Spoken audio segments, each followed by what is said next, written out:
નમસ્કાર મિત્રો, એસ્ટ્રોલોજી સ્ટેશનના મારા આજના આ વિડીયોમાં હું એસ્ટ્રોલોજર મેહુલ પટેલ આપ સર્વનું ખૂબ ખૂબ હાર્દિક સ્વાગત કરું છું. એસ્ટ્રોલોજી સ્ટેશનના મારા આજના આ વિડીયોમાં આપણે વાત કરી રહ્યા છીએ મેષ જન્મ લગ્નની જન્મ કુંડલીમાં સપ્તમ ભાવમાં જો રાહુ હોય તો એનું કેવું યા તો શું ફળ મળે એ બાબત. તો તમારી જન્મ કુંડલીમાં જ્યાં લગ્ન યા તો જન્મ લગ્ન એવું જ્યાં લખેલું છે ત્યાં જો એક લખેલું છે તો તમારી જે જન્મ કુંડળી છે એ મેષ જન્મ લગ્નની જન્મ કુંડળી છે એવું તમારે સમજવાનું છે.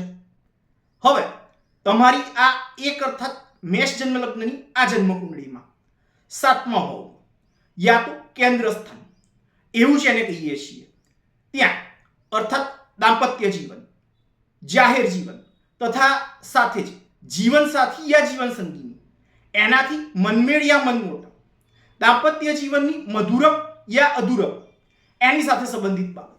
તથા સાથે જ જીવન સાથી યા જીવન સંગીની એનાથી વફાદારી યા બેવફાઈ આવી બાબત, ભાગીદારીનો ધંધો, ભાગીદારથી મનમેળ યા મનમોટા એની સાથે સંબંધિત બાબત, આજીવિકા યા રોજીરોટીનો પ્રકાર એની સાથે સંબંધિત બાબત, આવી બધી બાબતો જે છે એ જ્યાં જોવાય છે ત્યાં પોતાના મિત્ર ગ્રહ શુક્રની રાશિ 7 અર્થાત તુલા રાશિ એ જ્યાં આવે છે ત્યાં રાહુ નામનો ગ્રહ એ જો રહેલો છે તો આ બાબતને જો સારી રીતે સમજવી હોય તો આ બાબતને સારી રીતે સમજવા હેતુ આ ગ્રહ મૈત્રી ચક્ર જે છે એને જો જોઈએ તો એમાં આ રાહુ અને શુક્ર એ એકબીજાના મિત્ર છે એવું દર્શાવે છે અને એટલે જ તમારા જીવન સાથી યા તો જીવન સંગીની એનાથી કષ્ટ યા પીડા એનાથી યુક્ત સ્થિતિ એ તમને પ્રાપ્ત કરાવશે. આજીવિકા યા તો રોજીરોટી એવી બાબત કમાવાના માર્ગમાં અડચણો અને ચિંતાનો ભાવ એ તમને અપાવશે. આ રાહુ જે છે એ પરમ ચતુર દૈત્યાચાર્ય શુક્રની રાશિ યા તો પોતાના મિત્ર ગ્રહ શુક્રની રાશિ 7 અર્થાત તુલા રાશિ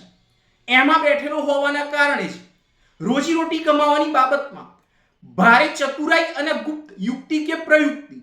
એના માર્ગ દ્વારા સફળતા એ તમને પ્રાપ્ત કરાવશે તથા આવી જ રીતે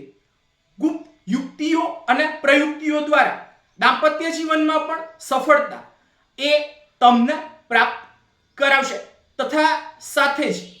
તમારા દાંપત્ય જીવનની અંદર સુખની બાબતને પણ સારી રીતે ચતુરાઈપૂર્વક એ સિદ્ધ કરાવશે. રોજીરોટી મેળવવા યા કમાવાની બાબતમાં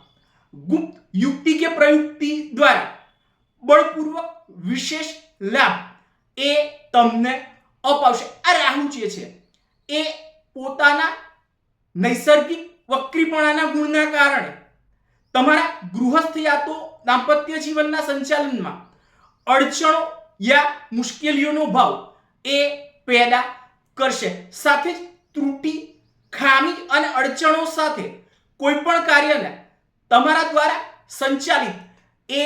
કરાવશે. આવું ભૃગુ સંહિતા નામના એમના ગ્રંથમાં ભૃગુ ઋષિએ વર્ણન કરેલું છે. તો મિત્રો, આ તો હતો મારો આજનો આ વિડીયો. આ વિડીયો તમને કેવો લાગ્યો એ મને અવશ્યથી જ લખી અને જણાવજો તથા સાથે જ મારા આવા જ અન્ય માહિતીસભર વિડીયોને જોવા માટે મારી આ ચેનલને સબસ્ક્રાઇબ અવશ્યથી જ કરજો તથા વધુમાં વધુ સબસ્ક્રાઇબ પણ અવશ્યથી જ કરાવજો.